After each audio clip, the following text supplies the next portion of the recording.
तो भाई लोग, ये जो वर्ड है ना जो मैं आपको दिखा रहा हूँ, ये ट्रेडिंग में बहुत ही इंपॉर्टेंट रोल प्ले करता है, ठीक है। क्योंकि अगर आपके ये अंदर ये नहीं है तो आपके अंदर इमोशन भरे रहेंगे, आपकी मतलब साइकोलॉजी बिल्ड नहीं रहेगी, आप मार्केट को अच्छे से देख नहीं पाओगे, आपके लॉसेस ही होंगे। लिख के रख लो, अगर आप ये अच्छे से बिल्ड नहीं करते हो तो इसी के ऊपर आज हम बात करने वाले हैं। साइकोलॉजी के बारे में सब बताते हैं कि साइकोलॉजी हमें मार्केट में सही से रखनी चाहिए, साइकोलॉजी सबसे इंपॉर्टेंट होती है।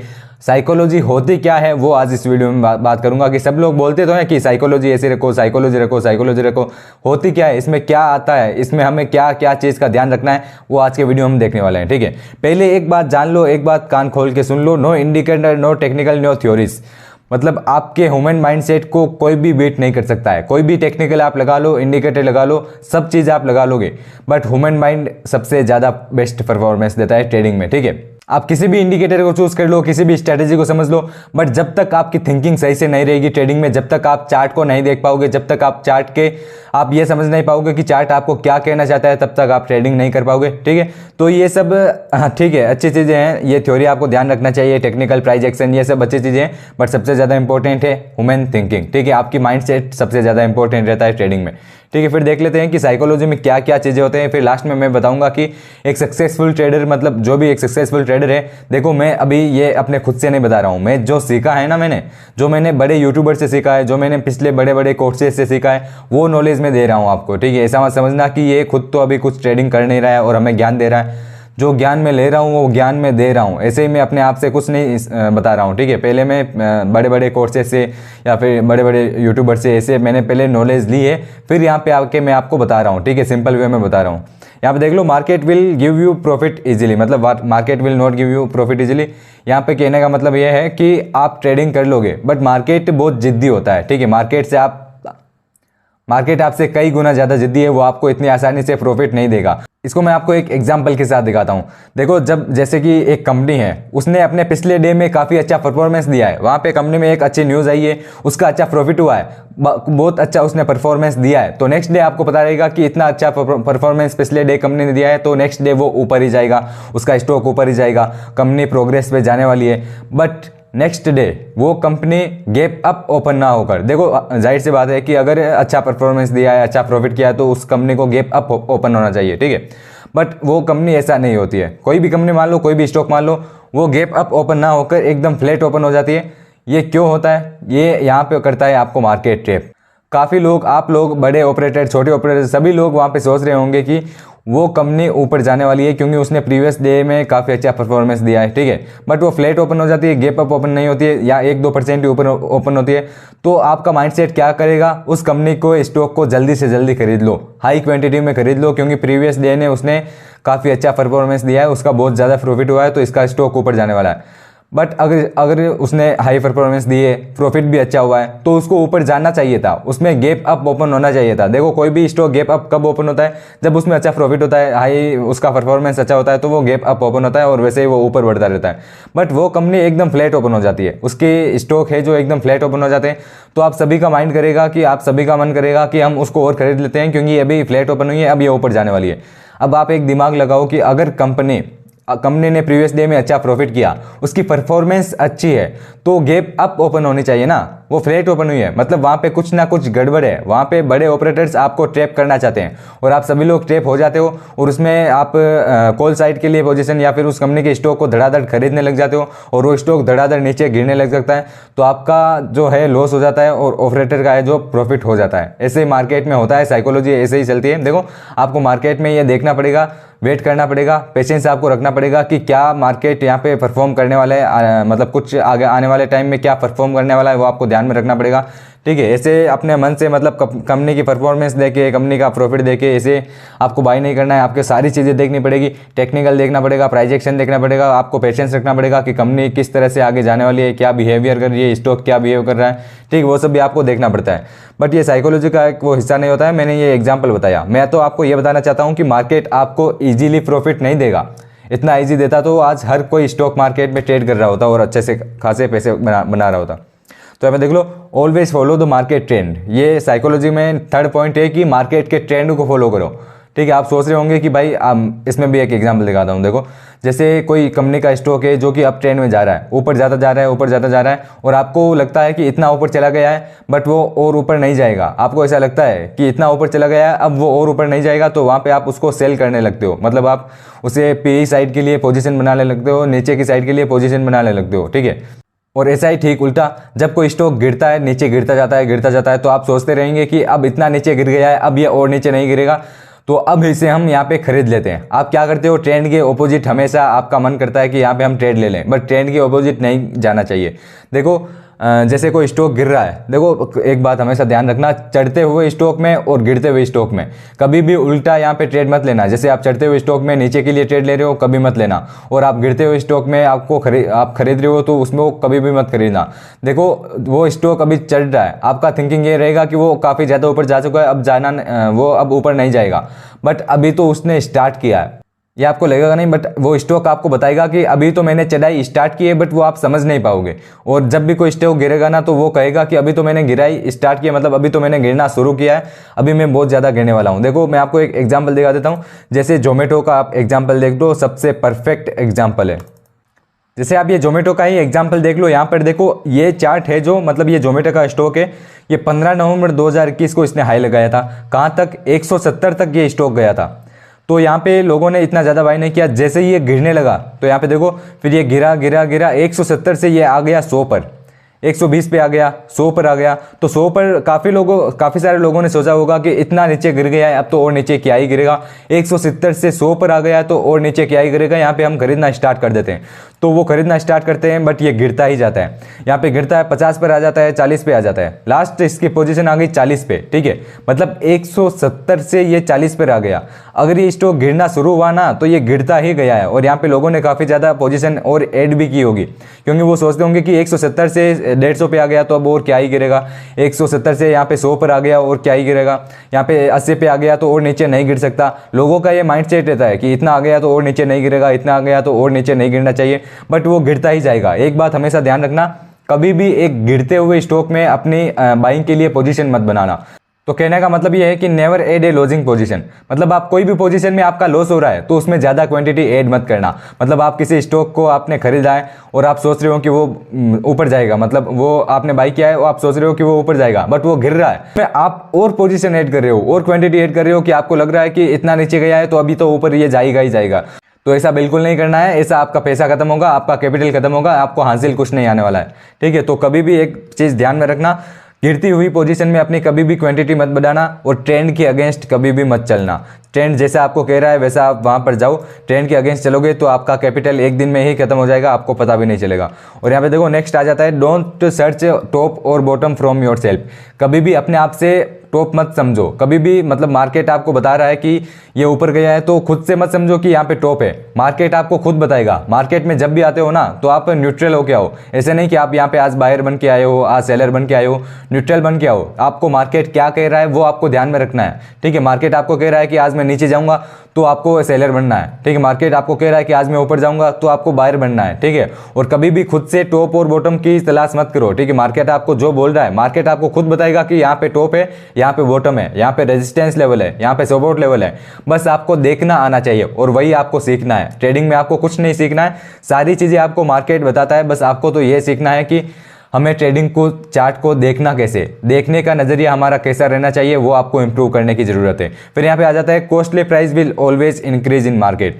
मतलब महंगा और महंगा होता जाता है, सस्ता और सस्ता होता जाता है। वैसे हम रियल मार्केट में देखें, ऐसे नॉर्मल लाइफ में देखें तो पहले कोई चीज़ महंगी होती है, फिर सस्ती होती है, फिर सस्ती होती है, फिर महंगी होती है। बट स्टॉक मार्केट में उल्टा है, यहाँ पे महंगा और ज़्यादा महंगा होता जाता है और सस्ता और ज़्यादा सस्ता होता जाता है। ठीक है, जैसे मैंने आपको एग्जाम्पल बताया, 170 वाला स्टॉक कब 40 तक आ जाए आपको पता भी नहीं चलेगा, और 300 वाला स्टॉक कब 30,000 तक चला जाए आपको पता भी नहीं चलेगा। 2011 में एक ऐसा स्टॉक था जो कि 300 रुपये उसकी प्राइस थी, बट वो 30,000 तक गया। लोगों ने सोचा 300 से वो 400 आ गया, लोगों ने सोचा अब ये महंगा हो चुका है। वो 400 से 1000 गया, लोगों ने और सोचा कि अब ये महंगा हो चुका है, अब इसको नहीं लेना चाहिए। 1000 से 2000, 3000, 4000, 30,000 तक गया। वो 30,000 तक गया और अब और भी जा सकता है आगे। ठीक है। अब वो स्टॉक का मुझे नाम याद नहीं आ रहा है, मैंने बस ऐसे पढ़ा था। फिर यहाँ पे आ जाता है कुछ सक्सेसफुल ट्रेडर प्लान। ये मैंने देखो बड़े बड़े यूट्यूबर से सीखा है, बड़े बड़े ट्रेडर्स के मैंने इंटरव्यू देखे हैं, वहाँ से मैंने कुछ चीज़ें पॉइंट की, वहाँ पे उनको नोट डाउन किया। तो आप भी इन्हें नोट डाउन कर सकते हो। मैंने कुछ बड़े बड़े ट्रेडर्स के इंटरव्यू देखे, वहाँ से मैंने ये चीज़ें नोट डाउन किए।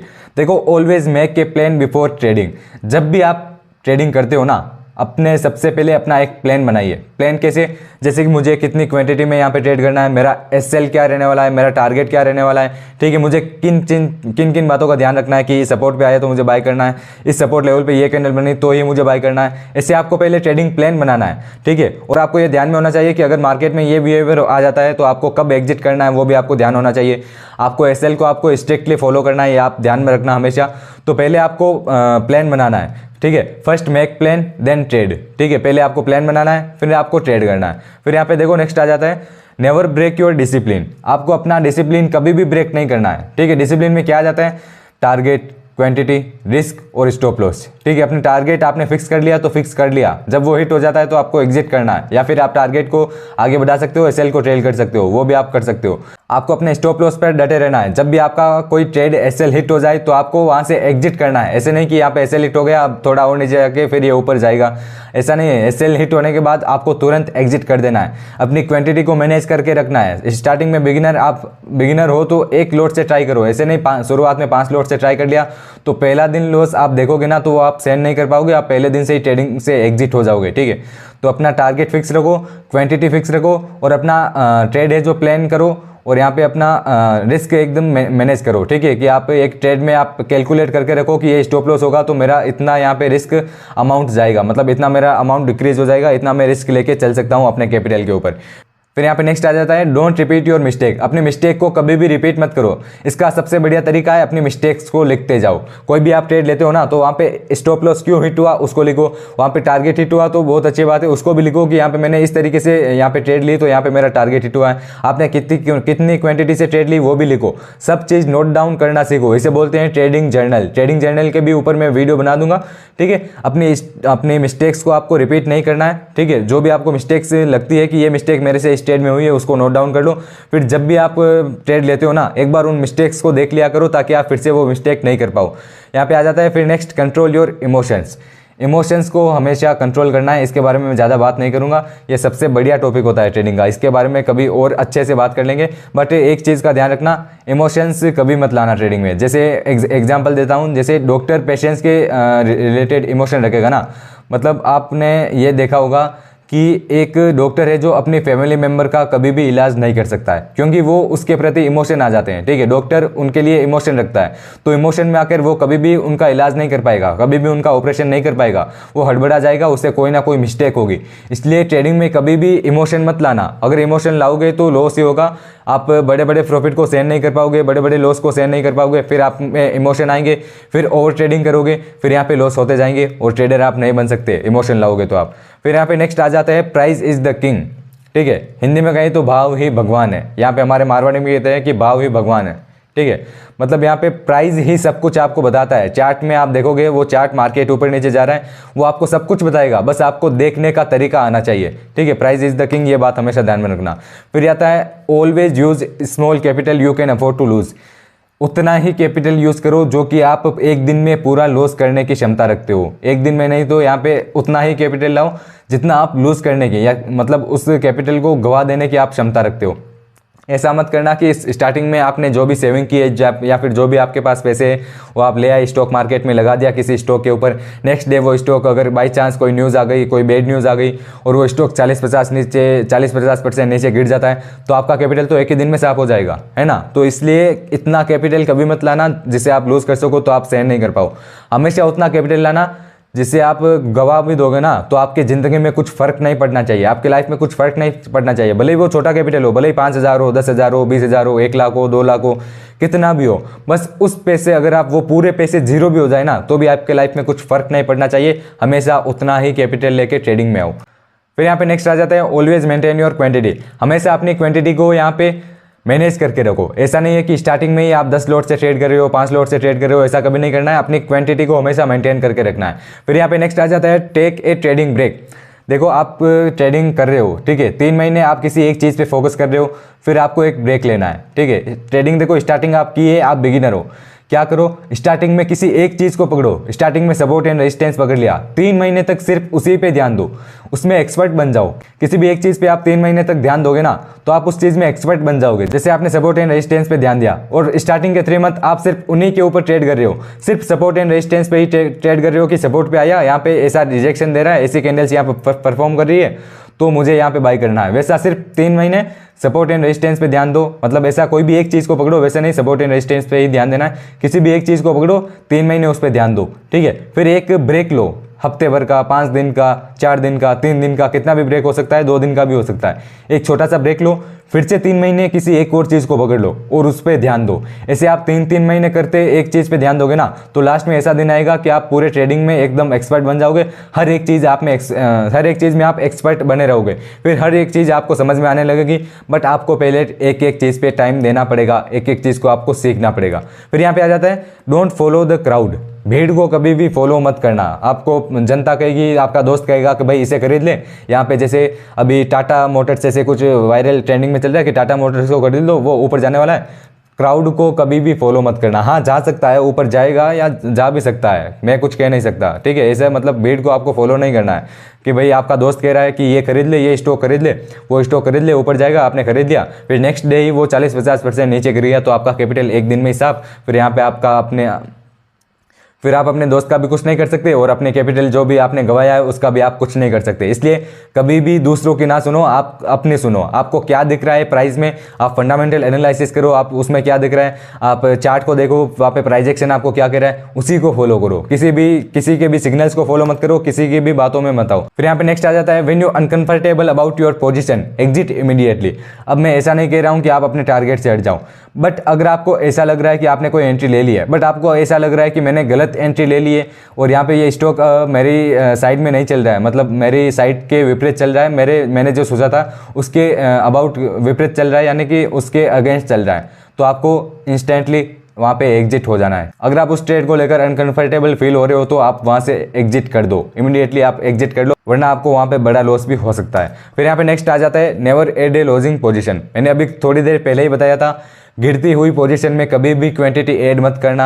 एक स्टॉक जो कि नीचे गिरना स्टार्ट हो गया है, वो कितना गिरेगा ये कोई नहीं बता सकता है, बट आप उसमें अगर पोजीशन ऐड करते जाओगे तो आपका पहला वाला कैपिटल भी यहाँ पे साफ होता जाएगा और फिर आप नेक्स्ट जो और कैपिटल ऐड कर रहे हो ना वो कब खत्म हो जाएगा आपको पता ही नहीं चलेगा। ऐसा है कि आप शाम को 10 लाख ऐड करोगे, सुबह वो 0 में हो जाएगा, आपको पता ही नहीं चलेगा। इसलिए कभी भी गिरती हुई पोजीशन में आप क्वांटिटी ऐड मत करना। फिर यहाँ पे आ जाता है make your profit in big run. आप हमेशा ये ट्राई करो कि आपके प्रॉफिट बड़े बड़े आप प्रॉफिट लो और यहाँ पे छोटे छोटे आप स्टॉप लॉस लो, ठीक है। अब ये कैसा होगा वो एक्सपीरियंस के साथ आप समझ जाओगे। जब आप चार्ट ट्रेडिंग एकदम परफेक्ट समझ जाओगे ना तो एक्सपीरियंस के साथ आपको ये भी पता चल जाएगा कि बड़े प्रॉफिट कैसे हम यहाँ पे बुक कर सकते हैं छोटे स्टॉप लॉस के साथ, ठीक है। इसमें से एक आता है एसएल ट्रेडिंग के भी मैं ऊपर वीडियो जल्द ही बनाऊंगा। फिर यहाँ पे नेक्स्ट आ जाता है when you got a chance immediately exit from lodging position. फिर से वही बात है, अगर आपको कोई भी मौका मिले, ठीक है, कोई स्टॉक गिर रहा है, आपने उसमें एंट्री बना रखी है, आपको जैसे ही कोई चांस मिलता है ना वहाँ से इमीडिएटली एग्जिट हो जाओ। जैसे कि वो स्टॉक गिर रहा है और सपोर्ट लेवल से थोड़ा सा उसने बाउंस ले लिया है, मतलब अपने एंट्री पॉइंट के पास थोड़ा सा आ गया है, तो तुरंत वहाँ से एग्जिट हो जाओ, क्योंकि वो स्टॉक कब तक गिरेगा आपको पता नहीं है। तो आपको जैसे ही चांस मिलता है ना अपनी लॉजिंग पोजीशन से तुरंत एग्जिट हो जाओ। फिर यहाँ पे नेक्स्ट आ जाता है लर्न फ्रॉम योर लॉसेस। आप लॉसेस करते हो वो नोट डाउन कर लो, मैंने क्यों लॉस किया है, मेरा इतना लॉस हुआ है, क्यों लॉस हुआ है, मैंने यहाँ पे सपोर्ट पे सेल कर दिया, ये आपका रीजन हो सकता है। एक एग्जांपल बता रहा हूँ कि ये मैंने ट्रेड लिए, सपोर्ट मैंने सेल कर दिया, सपोर्ट लेवल पे सेल करने का मेरा यहाँ पे लॉस का कारण है, वो आप नोट डाउन करो, ठीक है। इससे आपको अपने लॉसेस का यहाँ पे नोट डाउन करना है कि आपका लॉस किस तरह से हुआ है। आपको हमेशा अपने लॉसेस से सीखना है, अपने लॉसेस से आपको लर्निंग लेनी है, ठीक है। यहाँ पे नेक्स्ट आ जाता है don't make a positions if you have doubt in your trade. आपको अपनी ट्रेड पे शक हो रहा है कि भाई ऐसे हो भी सकता है, ऐसे नहीं भी हो सकता है। अगर ये सपोर्ट पे ये हैमर कैंडल बना रहा है बट इसने ऊपर ये बियरिश मारू बना दिए, तो यहाँ पे ट्रेड लूँ या फिर ना लूँ, ऐसे शक होगा आपको, ऐसे कई सारे डाउट आएंगे आपके मन में। तो आपको उस टाइम ट्रेड ही नहीं करना है, ठीक है। एक बात हमेशा ध्यान रखना, जीरो है जो माइनस से हमेशा बड़ा होता है, ठीक है। जीरो जीरो मैथ में जीरो हमेशा माइनस से बड़ा होता है, हमारे फाइनेंस में भी यही होता है, जीरो माइनस से हमेशा बड़ा होता है, ठीक है। लॉसेस लेने से अच्छा है कि आप ट्रेड ही ना करो, ये बात हमेशा ध्यान में रखना। फिर यहाँ पे नेक्स्ट आ जाता है, यहाँ पे देखो अभी मैंने यही बात की, zero is always bigger than minus, zero हमेशा माइनस से बड़ा होता है। फिर यहाँ पे नेक्स्ट आ जाता है, most expensive skill in stock market is experience. ये बात आप ध्यान रखना, सबसे ज़्यादा महंगी स्किल है एक्सपीरियंस। आपको एक्सपीरियंस लेना जरूरी है हमेशा। एक्सपीरियंस कैसे ले सकते हैं, 9:15 to 3:30 डेली चार्ट देखो। अगर आप डेली इतना नहीं देख पाते हो तो डेली 1 से 2 घंटा तो डेली चार्ट देखना ही देखना है, चार्ट ट्रेडिंग करनी ही करनी है, कुछ भी हो जाए डेली आपको स्टॉक मार्केट के बारे में जानना है, चार्ट ट्रेडिंग करनी है। ज़्यादा से ज़्यादा आप वीडियोस देखना है, वीडियो से नॉलेज लेना है, ठीक है। आप बुक रीडिंग कर सकते हो, बुक रीडिंग भी आपको करना है, एक्सपीरियंस लेना है। कुल मिला के ये चीज़ें, एक्सपीरियंस आपको स्टॉक मार्केट में बहुत हेल्प करेगा। फिर यहाँ पे आ जाता है इंपॉर्टेंट थिंग, मतलब आप चार्ट ट्रेडिंग करते हो तो आपको किन किन चीज़ों को ध्यान रखना चाहिए, या फिर आप डेली लाइफ में अगर आप स्टॉक मार्केट यहाँ पे सीख रहे हो तो आपको किन किन चीज़ों को ध्यान रखना है। देखो हमेशा चार्ट को रीड करो 1 या 2 घंटे के लिए, हमेशा, कब भी करो, रात को करो, प्रीवियस डे का मार्केट देखो, सुबह करो, शाम करो, दिन करो, रात करो, खाने खाते के टाइम करो, सोते टाइम करो, उठते टाइम करो, कब भी करो, 1 से 2 घंटा आपको चार्ट को देखना है। भले ही कुछ समझ में नहीं आए, यहाँ पे रेड ग्रीन क्या चल रहा है, ऊपर जा रहा है, नीचे आ रहा है, कैंडल्स ये क्या कह रही है समझ नहीं आ रहा है, यहाँ पे मेरे लेवल को ब्रेक कर दिया, यहाँ पे ये ट्रायंगल पैटर्न को फॉलो ही नहीं कर रहा है, कुछ मतलब ही नहीं है, बेकार है ये सब, कुछ भी लगे आपको तो भी आपको डेली 1 से 2 घंटा इस चार्ट को देखना है, ठीक है। फिर यहाँ पे नेक्स्ट आ जाता है आइडेंटिफाई SNR लेवल, मतलब सपोर्ट एंड रेजिस्टेंस लेवल को आपको आइडेंटिफाई करना रहता है। जब भी आप ट्रेड करते हो ना, सबसे पहले आप देखना कि वो लेवल, मतलब मार्केट में किस लेवल पे सपोर्ट लेवल है और किस लेवल पे रेजिस्टेंस लेवल है, वो आपको देखना पड़ता है। फिर यहाँ पे आ जाता है आइडेंटिफाई चार्ट पैटर्न। आप जब चार्ट पैटर्न देखते हो ना तो आप जब भी चार्ट देखते हो ना तो हमेशा आपको चार्ट पैटर्न्स देखना है, ठीक है। चार्ट पैटर्न्स को आपको ढूंढना है, वो वर्क किया या फिर नहीं किया, वर्क क्यों नहीं किया वो आपको देखना है, वहाँ पे स्टॉप लॉस हिट हुआ तो क्यों हुआ वो भी आपको देखना है। फिर यहाँ पे नेक्स्ट आ जाता है आइडेंटिफाई कैंडलस्टिक एंड वॉल्यूम, ठीक है। आप कैंडलस्टिक के बारे में मैंने वीडियोस भी बना रखे हैं, ठीक है। आपने नहीं देखा तो यहाँ पे पिछले मेरे यूट्यूब चैनल पे आप जाके देख सकते हो, वहाँ पे मैंने कैंडलस्टिक के ऊपर भी वीडियो बनाया है। आपको कैंडलस्टिक को देखना है, वहाँ पे देखना है कि ट्रेड हमारा सही से बना है या फिर नहीं बना है, या फिर स्टॉप लॉस हिट हुआ है। कैंडलस्टिक ये कौन सी कैंडलस्टिक बन रही है, ये कैंडल बन रही है तो मार्केट ऊपर जा रहा है तो क्यों जा रहा है, वो भी आपको यहाँ पे देखना पड़ेगा, ठीक है। फिर यहाँ पे आ जाता है आइडेंटिफाई ट्रेंड, आपको ट्रेंड देखना है। और यहाँ पे analysis on various time frame, ठीक है। अब आप काफ़ी लोग हैं जो सिर्फ 5 मिनट पे ही देखते हो, 5 मिनट पे आपको नहीं देखना है। जब आप भी एनालिसिस करते हो ना, फर्स्ट आपको 1 डे के टाइम फ्रेम पे देखना है कि 1 डे के टाइम फ्रेम पे कैंडल, प्रीवियस कैंडल ने कैसा रिएक्ट किया है। जैसे 1 डे के टाइम फ्रेम में प्रीवियस कैंडल ने सपोर्ट लेवल पे काफ़ी अच्छा रिजेक्शन दिया है, काफ़ी अच्छी विक दी है, एक हैमर कैंडल बनाई है, तो आपको नेक्स्ट डे आपकी थिंकिंग रहनी चाहिए कि यहाँ से मार्केट ऊपर उठेगा, क्योंकि प्रीवियस डे में वो कैंडल एक हैमर कैंडल बनी है और वो भी एक स्ट्रॉन्ग सपोर्ट लेवल के पास, वो भी काफ़ी ज़्यादा विक रिजेक्शन के साथ। तो आपको ये ध्यान में रखना है कि नेक्स्ट डे एक ग्रीन कैंडल बनेगी तो आपको जैसे ही कोई बाइंग अपॉर्चुनिटी मिलती है तो आप वहाँ पे बाई करना है, ठीक है। और फिर आपको देखना है 1 आवर टाइम फ्रेम पे कि 1 आवर टाइम फ्रेम पर कैंडल कैसा रिएक्ट कर रही है। फिर आपको देखना है 15 मिनट टाइम फ्रेम पे, 15 मिनट टाइम फ्रेम पे आपको चार्ट पैटर्न्स ढूंढना है और 5 मिनट टाइम फ्रेम पे आपको अपनी ट्रेड यहाँ पे एग्जीक्यूट करनी है, ठीक है। 15 मिनट टाइम फ्रेम पे आप चार्ट पैटर्न देखो कि कौन सा चार्ट बन रहा है, कौन सी कैंडलस्टिक पैटर्न बन रहा है, वो आप 15 मिनट पे देख सकते हो। 5 मिनट पे आके आपको ट्रेड को एग्जीक्यूट करना है। 5 मिनट पे आके आपको देखना है, अगर आपको कोई भी यहाँ पे मौका मिलता है तो तुरंत आप ट्रेड को एग्जीक्यूट कर सकते हो 5 मिनट टाइम फ्रेम पे। देखो ये चीज़ें मैंने बड़े बड़े ट्रेडर्स के इंटरव्यू से सीखी है, ठीक है। ट्रेडर के इंटरव्यू में जब देखता था तो कुछ भी मुझे अच्छे पॉइंट्स यहाँ पे मिलते थे तो मैं उसे नोट डाउन कर लेता था, और वो सारी चीज़ें यही है, ठीक है। और मैंने जो भी यहाँ पे कोर्स परचेस कर रखे हैं उनमें जो भी नॉलेज यहाँ पे आई है वो भी मैं यहाँ पे अपने यूट्यूब वीडियोज़ पे बता रहा हूँ। तो अगर आप बिगिनर से ट्रेडिंग सीखना चाहते हो तो मेरे पिछले वीडियो, सारे वीडियोज़ देख सकते हो। फिर यहाँ पे नेक्स्ट हम बात करने वाले हैं रिस्क मैनेजमेंट के ऊपर कि हम अपना रिस्क कैसे मैनेज कर सकते हैं। तो बस आज के लिए इतना ही। अगर वीडियो अच्छा लगे तो वीडियो को लाइक कर देना। मिलते हैं अगले वीडियो में।